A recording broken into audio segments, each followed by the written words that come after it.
ये हुकूमत एक और बजट पेश करने जा रही है और मैं आपको यकीन दिलाऊं कि इस बजट में भी आवाम के लिए कुछ नहीं होना सिवाय टैक्सेस के। वो टैक्स जो है अब शुगर हेल्थ के नाम पे टैक्स आए, वो पेट्रोलियम लेवी के नाम पे टैक्स आए, वो टैक्स आएगा। ये वो हुकूमत है इस दुनिया की जो IMF के पास सिर्फ इस वजह से जाती है। ये इस वजह से नहीं जाती कि हमने कोई बहुत बड़ी डेवलपमेंट करनी है तो हमें लोन चाहिए, कोई एजुकेशन सेक्टर में हमने पैसे लगाने को, हेल्थ सेक्टर में नहीं नहीं नहीं, ये जाते हैं IMF के पास कर्जा लेने के लिए, क्योंकि इनके पास जब डॉलर्स और ये सब खत्म होते हैं पैसे, जब लोकल बैंक्स की भी लैंडिंग खत्म हो जाती है, लोकल करेंसी खत्म हो जाती है, अब ये मेंटेन रखने के लिए डॉलर्स जाते हैं IMF के पास। IMF ऑब्वियसली सूद पे कर्जा देता है। उसके बाद ये सारा काम यही करते हैं कि IMF से कर्जा लेके उसका इंटरेस्ट उसी में उतार रहे होते हैं। टैक्स नेटवर्क जो है, जिस ज्यादती के अंदाज से इस हुकूमत ने इंप्लीमेंट किया है, जिसमें प्रिविलेज तबका जो है वो एग्जेम्प्टेड है। जो सैलरी पर्सन बंदा आ गया इनके रडार में, वो उस प्रिविलेज तबके का भी, प्रिविलेज एलीट का भी टैक्स अदा कर रहा है, जो क्योंकि हुकूमत का मंजूर नज़र है, हुकूमत के बड़े करीब है, वो टैक्स तो दे नहीं सकता। वो आम आदमी, गरीब आदमी, मिडिल क्लास आदमी, लोअर क्लास आदमी, उसको आपने यहाँ से पकड़ा हुआ है पीछे से, उसकी सैलरी आ रही है, वो इन सब का भी टैक्स दे रहा है। इस वक्त पाकिस्तान में अगर मैं हिसाब लगाऊं तो हर पाकिस्तानी 3.5 लाख रुपए का मकरूज है। और ये सिर्फ इस वजह से 3.5 लाख रुपए का मकरूज नहीं है कि पाकिस्तान की कौम एज सच सब टैक्स दे रही है तो मकरूज नहीं। रिच एलीट पे टैक्स नहीं लग रहा, बड़े बड़े जागीरदारों पर टैक्स नहीं लग रहा। अब हुकूमत एक नई स्कीम ला रही है कि जी हेल्थ के नाम पे ना शुगर टैक्स लगा देते हैं जिन प्रोडक्ट्स के अंदर शुगर है।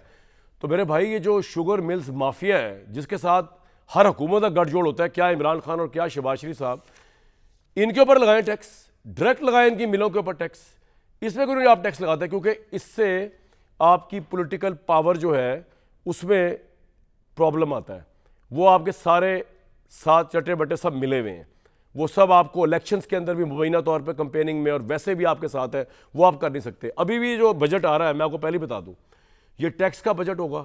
इसमें आम आदमी की कमर मजीद तोड़ी जाएगी। इस मुल्क के अंदर जो गुर्बत की लकीर से नीचे बंदा है वो भी टैक्स पे कर रहा है, उस प्रिविलेज एलीट का जो हुकूमत की बेनिफिशरी, हुकूमत की वजह से बेनिफिशरी है, और टैक्स वो दे रहा है। वो बच्चा जो भी पैदा होने वाला है या पैदा हो चुका है, वो जो डाइपर्स के ऊपर और पैम्पर्स के ऊपर और जो बच्चों के फार्मूला दूध के ऊपर टैक्स भी वो पे कर रहा है। यहाँ पर हवा के अलावा हर चीज़ पर टैक्स आवाम पे कर रही है।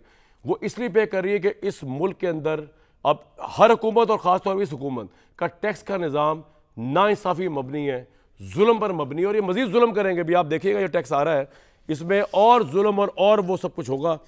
आज पाकिस्तान की इकॉनमी बात करेंगे, सियासत में बात करेंगे। हमारे साथ बड़े इंपॉर्टेंट लोग मौजूद हैं। मिफ्ता इस्माइल साहब साबिक वफाकी वज़ीर ख़जाना रह चुके हैं, रहनुमा है अवाम पाकिस्तान पार्टी के। मुस्तफ़ा नवाज़ खोखर साहब साबिक सेनेटर हैं, पाकिस्तान पीपल्स पार्टी से आपका ताल्लुक़ रह चुका है। आजकल तहफ़्फ़ुज़ आइन की बात कर रहे हैं, लेकिन मुझे तो समझ नहीं आ रहा कि हमने तो ऐसे मुल्क भी देखे हैं, चाइना जैसे, जहाँ पे वो आइडियल डेमोक्रेसी नहीं है जो मुस्तफ़ा साहब चाह रहे हैं, लेकिन उनकी इकॉनमी देखे कहाँ फ्लरिश कर रही है। वहाँ बेईमानी नहीं हो रही। वहाँ पे ये नहीं हो सकता कि रूलिंग एलीट जो है, यानी हुकूमत के एक्सपेंडिचर्स अगर आप देखें, और ये जो MPs MNs को खुश करने के लिए ये पैसे देते हैं, जिसकी वजह से फिर IMF के पास दौड़ के जाना पड़ता है इनको, वो अगर ये कम कर दें, वो कम नहीं कर सकते, क्योंकि ऑब्वियसली MNs MPs को भी खुश रखना है। और वो यहाँ पे जो ठेके पे जिस तरह ज़मीनें बनती हैं और जिस तरह काम होते हैं, जिनमें आधा वहाँ लग रहा होता है, आधा जेब में जा रहा होता है, वो 6 महीने बाद ही सड़क जो है आपको बता देती है कि इसमें कितना काम हुआ है। तीसरे हमारे साथ डॉक्टर तारिक फजल चौधरी साहब हैं। ऑब्वियसली उन्होंने हर हाल में एट एवरी कॉस्ट दुनिया इधर से उधर हो जाए, क़यामत आ जाए, मेज़ान इंसाफ का इस तरफ हो, तारिक भाई उधर ही खड़े हुए जहाँ पे उनकी हुकूमत है। चाहे ये नहीं कि वो मिनिस्टर है, इसलिए मैं तो उनको तब से जानता हूँ PTV न्यूज़ से, जब ये बहुत शर्मीले हुआ करते थे। अब थोड़ी शर्म इन्होंने, अच्छी बात है, हमने इनको उतार दी PTV न्यूज़ में बुला के, बाकी प्राइवेट चैनल्स ने। लेकिन ये अपनी पार्टी, ये अभी आपको ऐसा जस्टिफाई करेंगे कि जो मैंने जितना कुछ बताया कि मिफ्ता इस्माइल क्या बाहर से किसी इकॉनमिस्ट को भी लिया, वो भी चकरा जाएगा कि भाई तारिक फजल अभी बन जाएंगे इकॉनमिस्ट, सिर्फ अपनी हुकूमत को डिफेंड करने के लिए। ऐसा ब्लाइंडली करेंगे डिफेंड के, पागल हो जाएंगे लोग। तो सबसे पहले मैं हमारे दरमियान इकॉनमी के हिसाब से जो सबसे पढ़े लिखे आदमी बैठे हैं, मिफ्ता भाई आपसे शुरू करता हूँ। इस बजट में थोड़ा सा कोई रिलीफ आवाम के लिए मिल सकता है? और क्या जो मैंने आपको बताया कि यहाँ टैक्स का निज़ाम जालिमाना है, नाइंसाफ़ी, आप इसे एग्री करेंगे या नहीं सर? देखें कामरान भाई, रिलीफ उस सूरत में मिल सकती है, सच्ची बात है कि टैक्स वो होता है कि जो हुकूमत खर्च करती है, क्योंकि वो हुकूमत जो खर्च करती है वो आज आपसे ले रही है और कुछ कर्ज ले रही है बैंकों से, जिसकी वजह से यहाँ पे महंगाई हो जाती है, या आपके बच्चों से लेगी, तो रिलीफ उसी वक्त मिल सकता है सही मानों में जब हुकूमत अपने अखराजात को कम करे। हुकूमत न सिर्फ अपने अखराजात बढ़ा रही है बल्कि जिस रफ्तार से अफराद ज़र बढ़ रहा है उससे तेज़ी से बढ़ा रही है। मिसाल के तौर पर पिछले साल इन्होंने 22% अपने जारी अखराजात बढ़ा दिए, जारी अखराजात, जबकि अफराद ज़र तो सिर्फ 6% था। इसका मतलब है कि 16% रियल टर्म्स में गवर्नमेंट की साइज़ बड़ी हो गई। इसके अलावा PSDP पे इन्होंने 65% पैसे बढ़ा दिए और 1100 अरब रुपए ले गए। अब सवाल यह है कि 38.5% टैक्स आप लेते हैं नौकरी पेशा लोगों से। अगर एक आदमी 5 लाख रुपए की तनख्वाह है तो उससे 2 लाख रुपए का आप टैक्स ले लेते हैं। वो जो 3 लाख रुपए बेचारा बचा रहा है, जिसमें वो सौदा सर्फ लेता है, बच्चों की चीज़ें लेता है, टूथपेस्ट लेता है, साबुन लेता है, उसके ऊपर से फिर 18 से 20% सेल टैक्स चले जाता है। तो आप कितना तनख्वाहदार तबके के ऊपर टैक्स डाल रहे हैं, और आप जो है वो जो अब मरात याफ्ता तबका जो है आपका, जो अशराफिया, उससे आप टैक्स नहीं ले रहे, बल्कि आप उनको अपने अखराजात में उनको फ़ायदा उठा रहे हैं। जैसे कि MNAs और MPAs के ऊपर पिछले साल 600 से 700 अरब रुपए की स्कीमें वफाक और सूबे में रखी गई। पंजाब हुकूमत ने हर मुस्लिम लीग के MNA को 35 करोड़ रुपए दिए, वफाक ने हर मुस्लिम लीग के MNA को 25 करोड़ रुपए दिए, पंजाब हुकूमत ने अपने MPAs को उससे ज़्यादा दिए। सिंध में अल्हम्दुलिल्लाह उधर भी पैसों की रेल फेल है। तो अब आप ये देखें कि अगर पाकिस्तान में 3 करोड़ मोटरसाइकिलिस्ट हैं, और मोटरसाइकिल की कीमत क्या होती है, 70,000 रुपये कीमत होती है ना, 75,000 रुपये कीमत होती है, ठीक है। उस मोटरसाइकिल के मालिक से आप रोज जो 1 लीटर पेट्रोल भराता है 120 रुपए तो उसमें टैक्स है लेवी का, तो महीने का वो 3600 रुपया टैक्स दे रहा है। लेकिन करोड़ों रुपए की दुकानदार से वो टैक्स लेने के वो नहीं है, मुतहम्मिल नहीं है। अगर किसी के पास ज़रई अराजी हो हज़ारों एकड़ की, उससे आप टैक्स नहीं ले सकते। अगर आपकी कराची लाहौर में बड़ी बड़ी महली शायान बड़ी बड़ी प्रॉपर्टीज़ हों तो आपसे कोई ख़ास प्रॉपर्टी टैक्स चंद हज़ार रुपये का लगता है। तो एक तो ये कि आपका टैक्स निज़ाम जो है वो गरीब लोगों के ऊपर मशरूत है, गरीब लोगों के ऊपर वो लगा हुआ है, और फिर हुकूमत अपने अखराजात बढ़ा रही है। अब इस साल अगर, क्योंकि आपका पिछले साल आप कहते हैं कि अफरात ज़र 5-6% रहा, तो इस साल तो फिर और पिछले साल आपने हुकूमत के अफसरान की हमें आपके ख्याल में कोई रिलीफ मिलने का इम्कान कम है इसमें, इस बजट में? सर 550 अरब रुपए इन्होंने टैक्स पे लिया है नौकरी पेशा लोगों से पिछले साल।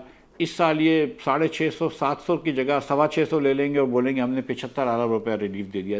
मतलब 38.5 में से शायद 36% कर दें, वो इसके ऊपर नहीं होगा कुछ भी। मतलब ये नौकरी पेशा लोगों को ये रिलीफ है, नौकरी पेशा वालों को रिलीफ कोई नहीं मिलने वाला, और हर बेसिकली कोई नहीं मिले, और हर जगह पे टैक्स बढ़ रहा है, हर छोटी एक्टिविटी पे। आप सोच लीजिए, आप कोई कामरान भाई कोई एक्टिविटी आप नहीं बता सकते जो आप करते हो जिस पे हुकूमत का टैक्स नहीं। हवा लेने पे टैक्स नहीं लगाया अभी, ये आइडिया मत दें आप लोगों को।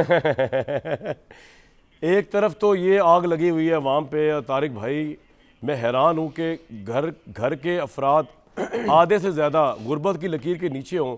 किस तरह दिल चाह रहा है कि जो ऑर्डिनेंस जारी हुआ मई 2025 में कि वज़रा और वज़रा मुमलिकत की तनख्वाहों में 188% इजाफा, वफाकी वज़रा वज़ीर मुमलिकत की तनख्वाह 5,19,000, वफाकी वज़रा की तनख्वाह 2 लाख से बढ़ाकर 5,19,000 कर दी गई जनाब। वज़ीर मुमलिकत की 1 लाख से बढ़ाकर 5 लाख, अरकान पार्लियामेंट की तनख्वाह 2 लाख से बढ़ाकर 5 लाख। पंजाब हुकूमत का ये कैसे दिल किया आपका? और आप लोगों को तो क्या ज़रूरत है पैसों की यार, अमीर लोग हैं आप माशाल्लाह। बिस्मिल्लाहिर्रहमानिर्रहीम। जी कामरान भाई, गुजारिश ये है कि जो आज आपने प्रोग्राम में अपने इब्तदाइया गुफ्तगू की है वो कोई मालूमाती गुफ्तगू से ज़्यादा जो है वो एक तंज़िया और बड़ी, मैं ये कहूँगा कि वन साइडेड तज़िया था। और उस हवाले से चंद बातें मैं आपको अर्ज़ करूँगा कि यकीनन हर तारिक भाई अगर सुबह अगर आप मिफ्ता इस्माइल साहब का आर्टिकल पढ़ के हटे हो ना तो फिर ऐसी गुफ्तगू होगी। अब आप आगे चले जी जी।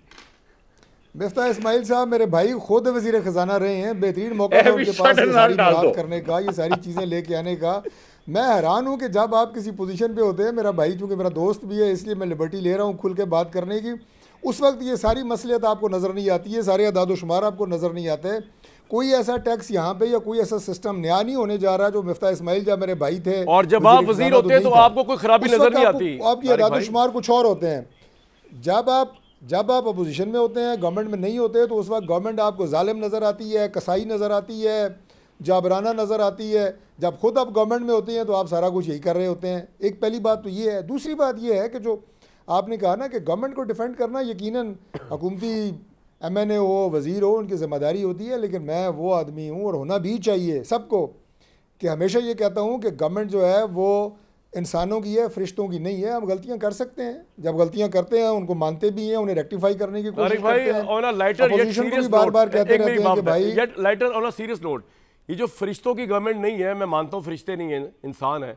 और अगर आप फरिश्ता नहीं समझते शहबाज साहब को, लास्ट जब से गवर्नमेंट इन्होंने संभाली है कोई 3 गलतियां, कोई एक गलती गिनवाएं इनकी, ग्रॉस बड़ी गलती जो आज तक मैंने नहीं सुनी। वैसे आपसे मैं जरा बात मुकम्मल कर लूं। कर ले। मैं आपको बहुत सारी गलतियां गिनवा दूंगा। मैंने आपको बताया पैसे इंसान हमसे कई गलतियां हुई हैं, मानी है, आपके प्रोग्रामों में मानी है। अच्छा, आपके प्रोग्रामों में मानी है, मैं दोबारा बता दूंगा। लेकिन आप जो बीच में ये करते हैं ना, वो झटके लगाते हैं ना, अच्छा बोले तो फिर वो बात का तसलसल टूट जाता है। बोले DSNG पे है ना, ठीक है। मैं ये अर्ज कर रहा था कि जहाँ गलत होंगे वहाँ पे मानेंगे, ठीक है। बजट की जहाँ तक ताल्लुक है, देखें कोई पहली बात तो ये है कि गवर्नमेंट अपने जो अखराजात हैं उनमें इजाफा नहीं करने जा रही।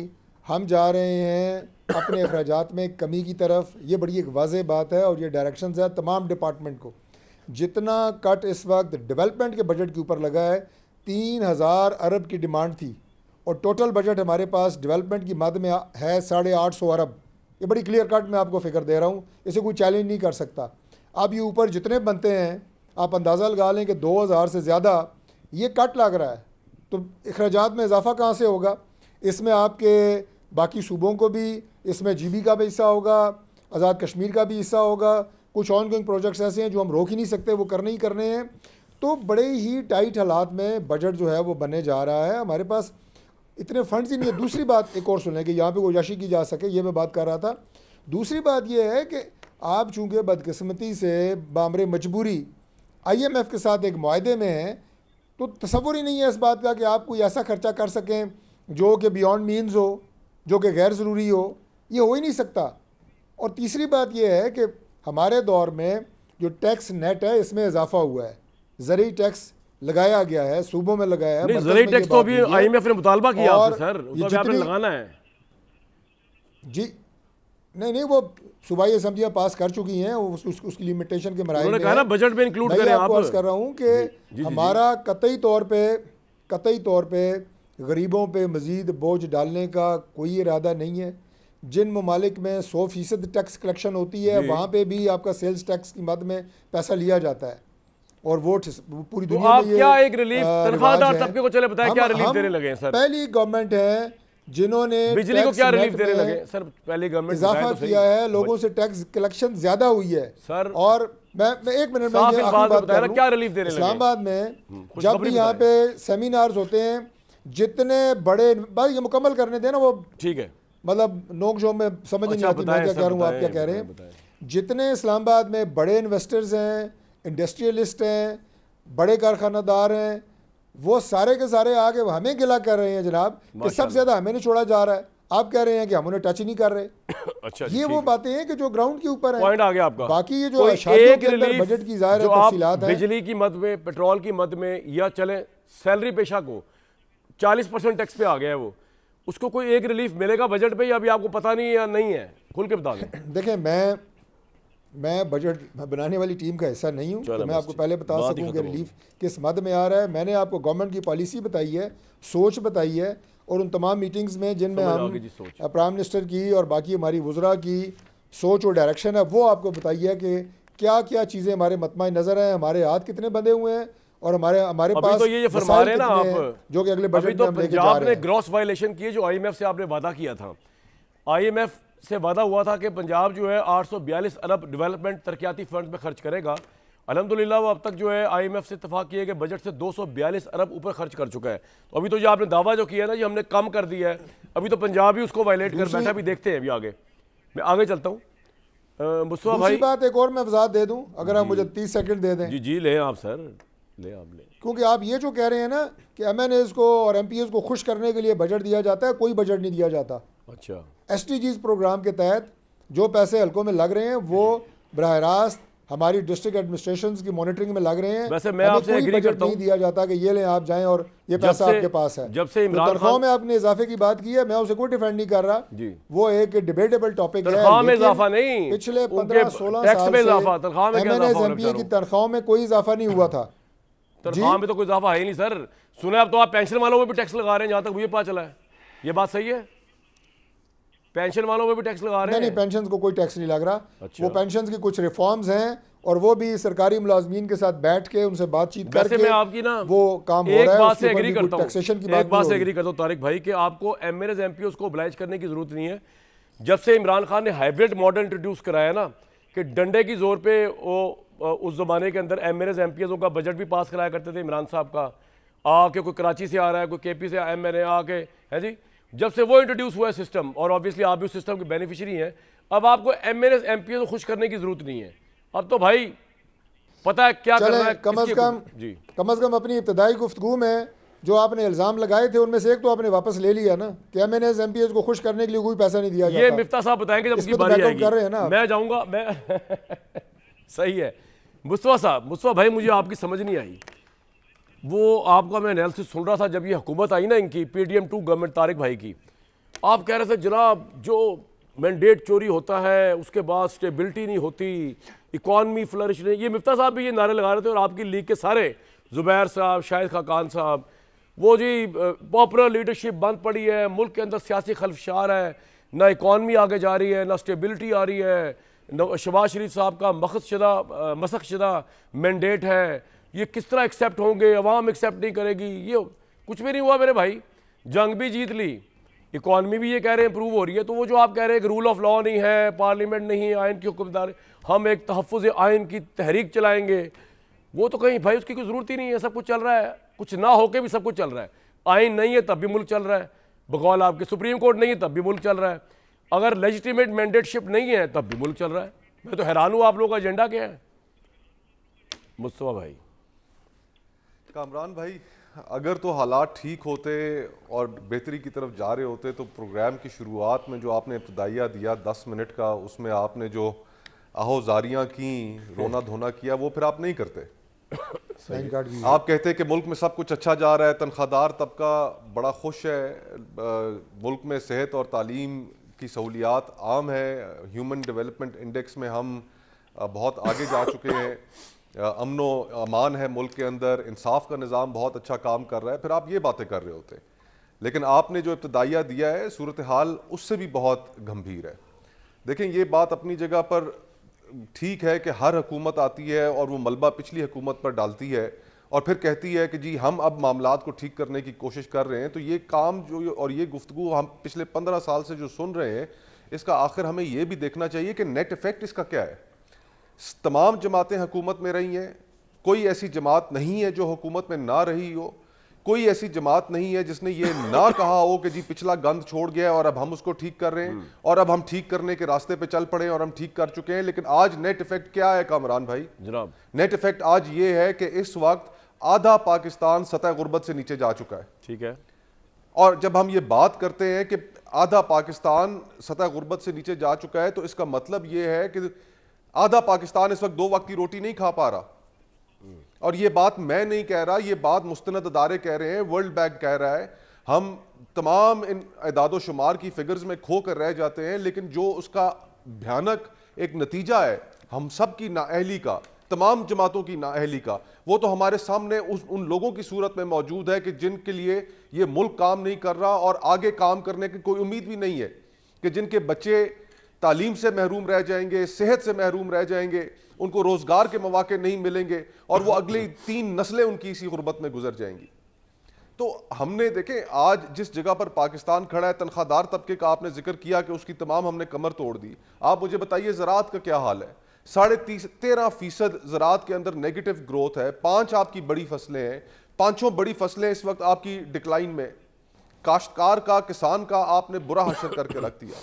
लार्ज स्केल मैन्युफैक्चरिंग जो इंडस्ट्रीज हैं वो आपकी नेगेटिव ग्रोथ में। कारोबारी सनतें जो है वो लोगों को निकाल रही हैं, बेरोजगारी फैल रही है, वो उसका आपके पास क्या हल है? प्राइवेटाइजेशन, सालाना सैकड़ों अरब रुपए इन सरकारी इदारों पर जिनका काम सिर्फ और सिर्फ नुकसान करना है। हम कब से सुनते आ रहे हैं कि जनाब इनकी प्राइवेटाइजेशन होगी और ये टैक्स गुजारों का पैसा जो हम जाया कर देते हैं, आग में झोंक देते हैं कि हम इसको ठीक करेंगे। क्या ठीक हुआ? कोई एक भी चीज प्राइवेटाइज हो सकी? 30 लाख नौजवान हर साल आपकी जॉब मार्केट में ऐड हो रहा है। क्या आपने उनके लिए रोजगार के मौके क्रिएट किए? यहां पर आप अपनी तनख्वाहें तो बढ़ा लेते हैं, यहां पर आप MNAs MPs को फंड्स दे देते हैं। MNAs MPs के फंड्स भी गैर कानूनी है। सुप्रीम कोर्ट का फैसला मौजूद है कि जो डेवलपमेंट होनी चाहिए वो लोकल गवर्नमेंट सिस्टम के थ्रू होनी चाहिए। MNAs और MPs का काम नहीं है डेवलपमेंट के काम कराना, लेकिन आप 50-50 करोड़ रुपए, 30-30 करोड़ रुपए वहां पर भी सालाना बांट रहे हैं। तो यानी कि आपने इंप्रूवमेंट किस चीज में की है? अगर IMF आपकी बेल्ट कस रहा है, आपके पर्स को बंद कर रहा है, तो इसका मतलब यह है कि आपके खर्चे बहुत ज्यादा हैं। आज भी जो आपका बजट जब तैयार होगा तो आप डेफिसिट में होंगे, आपके खर्चे ज्यादा होंगे और आपकी आमदन कम होगी।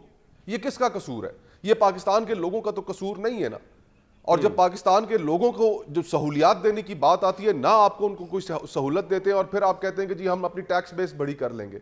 इस मुल्क में टैक्स देने का फायदा क्या है? क्या रियासत आपको उसके बदले में कुछ देती है? सेहत हो तो आपने बंदोबस्त खुद करना है, अस्पतालों में सरकारी अस्पताल इस काबिल, सरकारी स्कूल इस काबिल, बच्चों को प्राइवेट स्कूलों में हमें पेंशन्स मिलती हैं जो सरकारी स्कूल इस काबिल नहीं है। देखिए ना, तो जो हमारा काम है रियासत का सर्विस डिलीवरी का, उसके ऊपर तो सवाल उसकी। लेकिन एक बात बताइए मुस्तफा भाई, और वो तरीका है फ्री एंड फेयर इलेक्शन। हाँ, ये मैं पूछ रहा हूं, इसका क्या तरीका? बस एक निजाम, ये मेरी एक बात सुने, मेरा सवाल है इसका क्या ताल्लुक है? अगर इनसे इकॉनमी सही नहीं चल रही, इनकी पॉलिसियां गलत हैं, ये अमीर लोगों को टैक्स नहीं लगा रहे, अपनी मराद बढ़ा रहे हैं, इसका क्या ताल्लुक है इस बात से जो आपने तहरीक चलाई हुई है कि शहबाज शरीफ साहब का मैंडेट जाली है, पार्लियामेंट रबर स्टैंप है, 26वीं आईनी तरमीम ने सुप्रीम कोर्ट की साख को ख़त्म कर दिया है? इसका क्या ताल्लुक है इन चीज़ों से? बैड गवर्नेंस का क्या ताल्लुक है इस बात से, या बैड इकॉनमी से? इसका ताल्लुक ये है कामरान भाई जनाब कि इस सदी में जितने इलेक्शंस गुजरे, 2002, 2008, 2013, 2018 और 2024, ये 5 इलेक्शंस हो चुके हैं इन पहले इस सदी के 25 सालों में। इनमें से सिर्फ एक वाहिद इलेक्शन था 2013 का, जो प्रोग्रेस और इश्यूज के ऊपर लड़ा गया। बाकी तमाम इलेक्शंस जो थे एंटी इस्टेब्लिशमेंट और प्रो इस्टेब्लिशमेंट बयानिए पे लड़े गए। 2013 के इलेक्शन में पाकिस्तान पीपल्स पार्टी को किस चीज का नुकसान हुआ कि 5 साल वो गुड गवर्नेंस नहीं दे सके, अजब करप्शन की गजब कहानी के प्रोग्राम्स चलते थे, और फिर बिजली का जो सबसे बड़ा इशू था उस पर पाकिस्तान पीपल्स पार्टी डिलीवर नहीं कर सकी। वाहिद इलेक्शन था कि जो इश्यूज के ऊपर लड़ा गया और उसके नतीजे में वाइप आउट हो गई। ये इलेक्शन क्या हुआ 2024 वाला?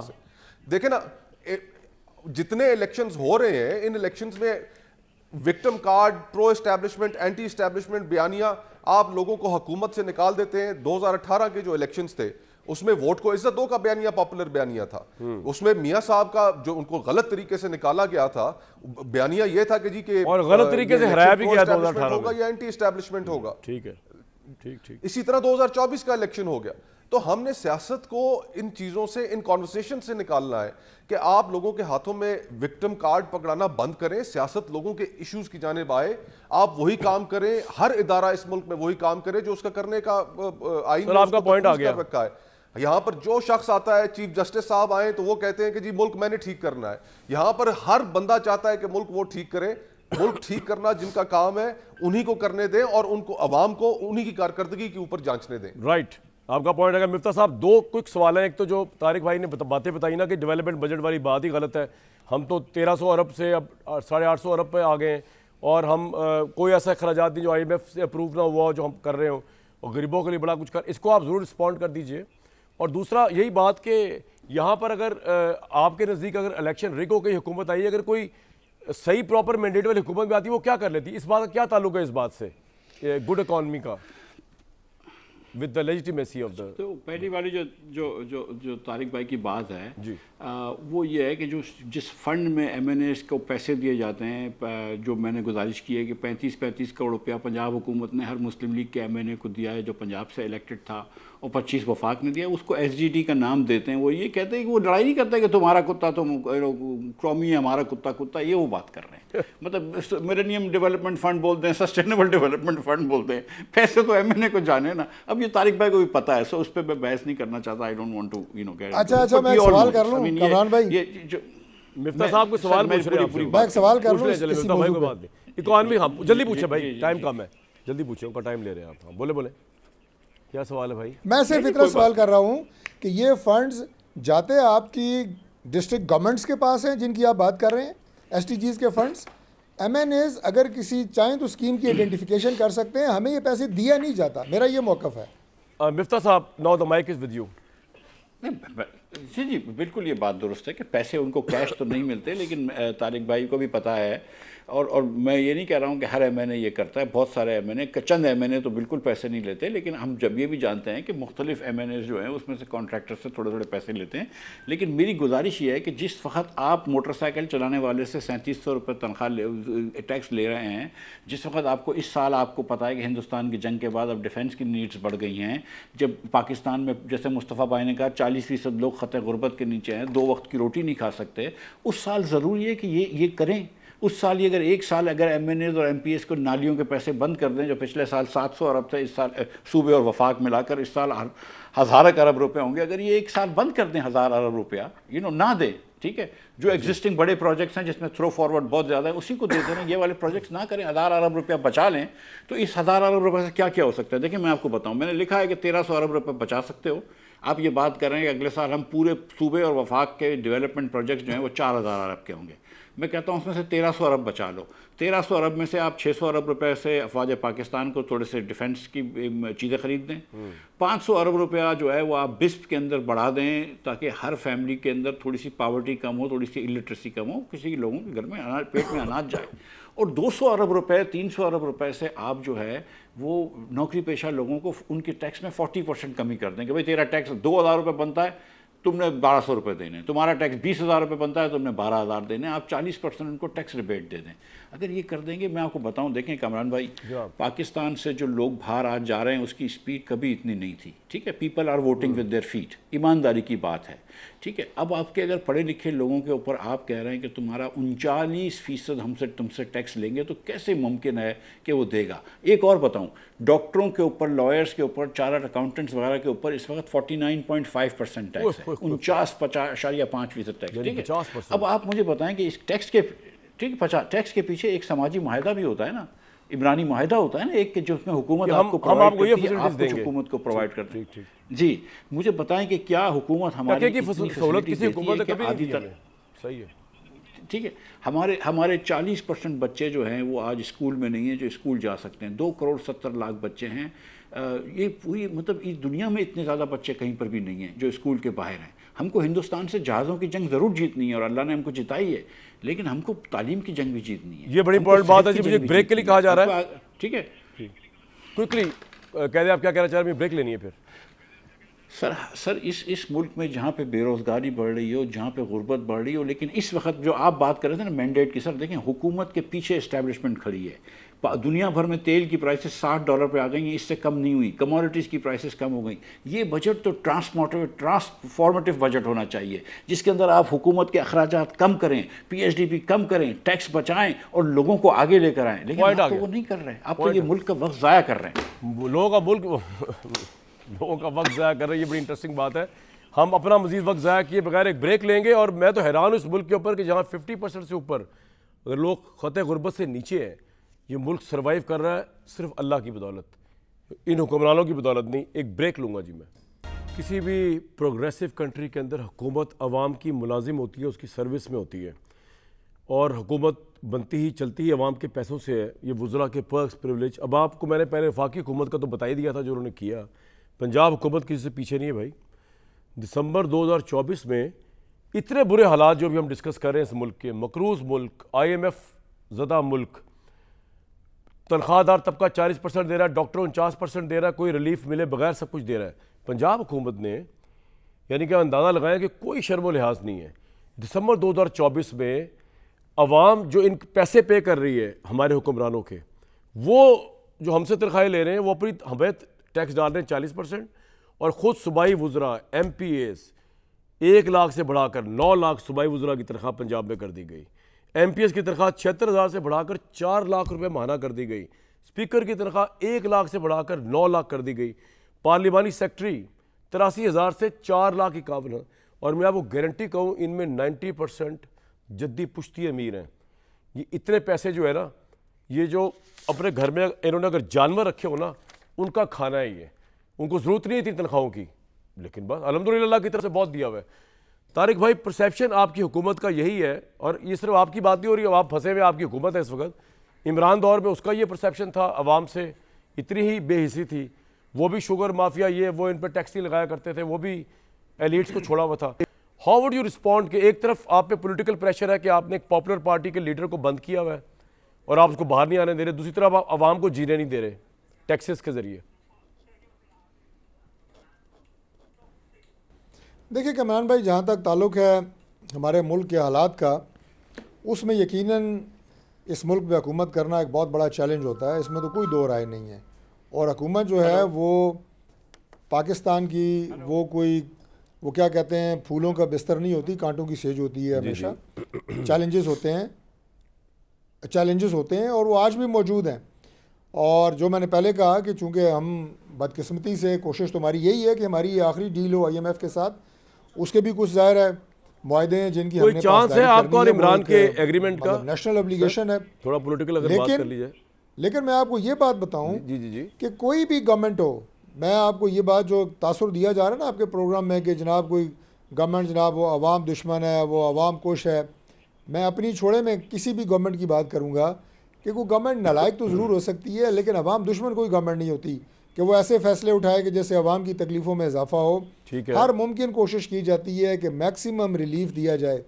और हमारी FBR के अंदर, वो मैं ज़रूर जिक्र करूँगा आपके प्रोग्राम में, जो रिफॉर्म्स की गई हैं, हम तो उसको जो जितना उसमें मैनुअल जो थी, आप ये कहें कि इंटरसेप्शन और काम, वो ख़त्म करके सारा का सारा हम उसको उस लेवल पे ले गए हैं कि वो सारा का सारा डिजिटाइज है। वो सारा का सारा जो है वो बिल्कुल ह्यूमन इंटरवेंशन से अलग हो के बिल्कुल ट्रांसपेरेंट है। इसी वजह से आपको जो अहदाफ है वो टारगेट बेहतर होते हैं। और उसमें बड़ी मछलियाँ हैं, उसमें आपके दुकानदार, करियाने वाले, फलां छोटे, ये नहीं है। और उसके बाद एक और मैं आपको स्टेप बताता हूँ कि FBR के अंदर जो लोगों ने अरबों रुपए के स्टे लिए हुए थे और हमारे FBR के वकील नालायक थे, प्राइम मिनिस्टर ने डायरेक्शन दी है उन्हें कि कॉर्पोरेट वकील करें, महंगी फीस पे करें, मार्केट रेट पे करें। एक दिन में 15 अरब तो एक दिन में FBR को मिला है, सिंध से, कराची से। वो क्या कोई दुकानदार थे? बड़ी मछलियाँ हैं सारी। लाहौर से 9 अरब रुपए एक दिन में आया। मैं आपको फिगर बता रहा हूं, ये आप मत तासुर दें कि हम गरीबों के खिलाफ हैं, बड़ी मछलियाँ याशी कर रही हैं। माफियाज हैं, वो हमेशा से हैं, इसमें कोई दो राय नहीं है। मैं क्यों माफिया को सपोर्ट करूं? लेकिन जिस तरह शहबाज शरीफ साहब की सुपरविजन में काम हो रहा है, FBR कर रही है, हमारा फाइनेंस प्लानिंग कर रही है, इंशाल्लाह पाकिस्तान की मैशत भी बेहतर हो रही है और लोगों की जिंदगी के अंदर जागीरदारों की ज़राई आमदनी पर जो IMF ने कहा है मुश्किल फैसले किए हैं, बजट का हिस्सा बनाया जाए, आप करने जा रहे हैं या नहीं, या डर लगा लिया उस पर IMF से आपने? देखिए बजट का हिस्सा हो या ना हो, टैक्स तो टैक्स होता है, वो बजट के अंदर हो या बजट के बाहर हो, वाइन के अंदर हो या कहने पे आपने तनख्वाहदारों पे 40% लगा दिया, उनके कहने पे आपने बड़ा कुछ किया ना सर, तो फिर इनको भी तो पकड़े ना, इस जरिए आमदनी वाले बड़े बड़े जागीरदार। जितना IMF के साथ हमने नेगोशिएट किया है, जितना हमने नेगोशिएट किया है और जितना हमने उन टर्म्स को कम से कम तकलीफ दे किया है अवाम के लिए, ये हमें पता है। नहीं, ये तो अवाम नहीं है, इनके लिए देखें मेरी बात, तारिक भाई IMF का वफ्द आया, आपको पता है कि वहाँ पे उसने गिले शिकवे किए हैं, गवर्नमेंट से खुश होकर नहीं गया कि आपने जनाब मनोवन हमारे जो है वो फरमुदात पे आप अमल कर रहे हैं। You know that very well. मेरी बात तो सुने, ये आपने ये इसके ऊपर इतना क्यों पे एनर्जी लगाई है? बड़े बड़े जागीरदारों की ज़राई आमदनी के ऊपर अगर वो टैक्स लगाने का बजट का हिस्सा कह रहे, इस पर आपने इतना क्यों उनको अपनी एनर्जी सर्व की है? किसी और काम पे कर लेते हैं कि यार अवाम के किसी और उसके ऊपर कर लेते, इस पर क्यों आपने इतनी एनर्जी सर्व की है IMF के साथ कि जी हमने उनको ये कर दिया वो कर दिया? लग रहे थे बड़े बड़े जागीरदारों पे टैक्स, क्या मसला है भाई, क्या इशू है उसमें? किसी को कोई मसला नहीं है। मैंने आपको बताया है कि गवर्नमेंट का ये फैसला है कि ज़रूरी टैक्स जो है वो बिल्कुल आपकी प्रोविंशियल असम्बलियाँ पास कर चुकी हैं। ये बिल आपको नहीं पता इस बात का, पास हो चुका है, वो इम्प्लीमेंटेशन फेज में है भाई। मुझे वो इम्प्लीमेंट हो रहा है, वो IMF की उसके बगैर ही हो रहा है। एक बात इनकी सही है तारिक भाई की, कौन सी हुकूमत होगी जो अवाम दुश्मन होगी, जो हम इतनी तबसरे आप में और मिफ्ता साहब मिलकर कर रहे हैं? कौन सी हुकूमत होगी जो जिसकी लेजिटिमेसी ना हो फिर भी हुकूमत कर रही हो? कौन सी हुकूमत होगी जो अपनी पार्लियामेंट को बेवकूफ़ कर देगी? कौन सी हुकूमत होगी जो अपनी सुप्रीम कोर्ट को उड़ा के रख देगी? जवाब दें इसका, कौन सी ऐसी हो सकती है हुकूमत? ओ भाई किसने उड़ाया है? ये मैं यही तो कह रहा हूँ, मैं यही तो कह रहा हूँ कि ओहो इस्लामाबाद में है। आप इस्लामाबाद आए, मैं आपको विजिट कराता हूँ सुप्रीम कोर्ट का। ये मुहावरा था, पूरा दौरा कराऊंगा मैं आपको। आप लिटरल मीनिंग में ले गए। जी जी जी जी मुस्तफा साहब। नहीं, आपने तीसरी दफा कहा ना, मैंने कहा कहीं अवाम जो है कंफ्यूज ना हो जाए कि सुप्रीम कोर्ट ही अवाम को सब पता है। सियासी जमातों का भी इस वक्त जो हाल है कि उन सियासी जमातों के अंदर कौन से ऐसे लोग बैठे हैं जो अपने जो वजारतें दी गई हैं, या आपको कहीं अपोजिशन के अंदर शेडो कैबिनेट नजर आए या हुकूमत के अंदर ऐसे लोग नजर आए कि हुआ fit for the job that they've been assigned. ऐसा नहीं है हमारे यहाँ।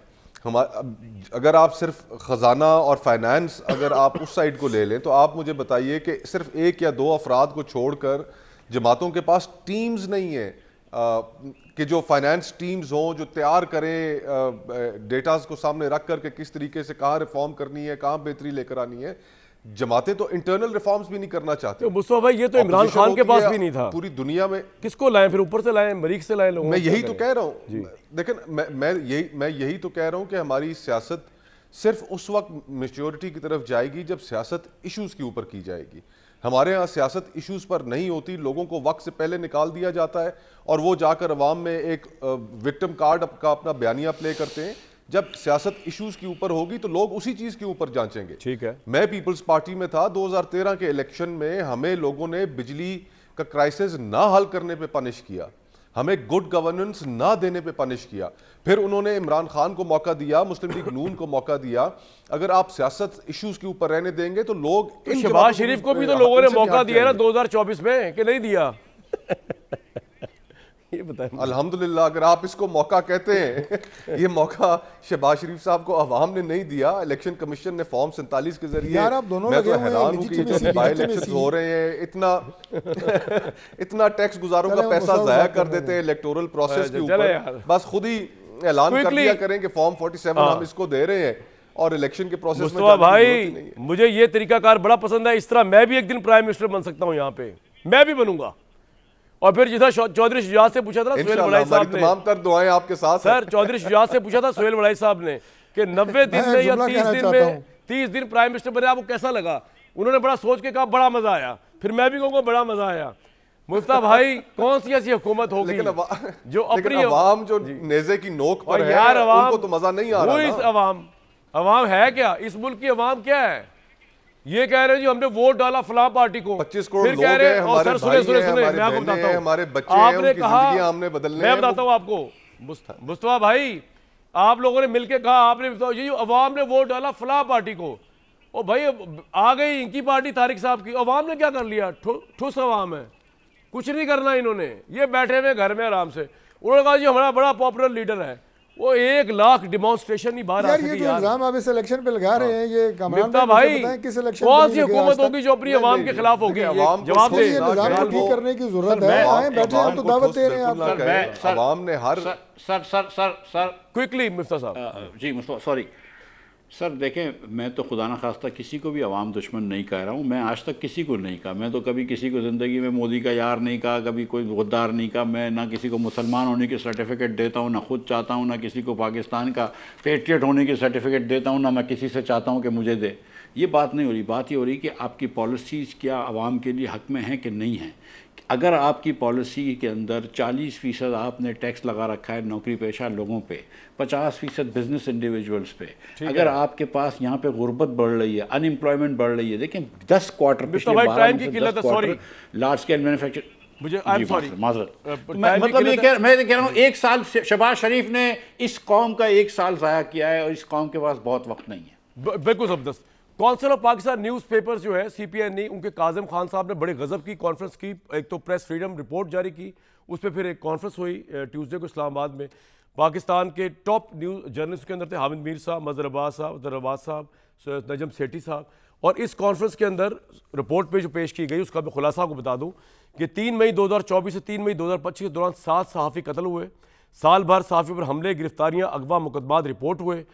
और हमने नाम भी इसमें रिपोर्ट के अंदर नाम भी इनके आए हैं। फिर सहाफ़ियों पर अगवा, तशद्दुद, मुकदमात 104 से ऊपर वाक़यात रिपोर्ट हुए। प्रेस फ्रीडम इंडेक्स से पाकिस्तान की दर्जाबंदी 152वें नंबर पर है। मौजूदा इत्तेहादी हुकूमत आज़ादी सहाफ़त को फ़रोग़ देने में नाकाम रही। इस सवाल का जवाब ये हुकूमत क्या दुनिया की कोई हुकूमत, पाकिस्तान की कोई हुकूमत दे नहीं सकती, क्योंकि हर हुकूमत ने यही किया है कि ठीक है काज़म खान साहब ने ये करा दी काउंसिल ऑफ पाकिस्तान न्यूज़पेपर्स और ये फ्रीडम रिपोर्ट आ भी गई। हर साल आपको बद से बदतरीन हालात मिलेंगे, क्योंकि कोई हुकूमत अफोर्ड कर ही नहीं सकती क्रेडिबल वॉइस।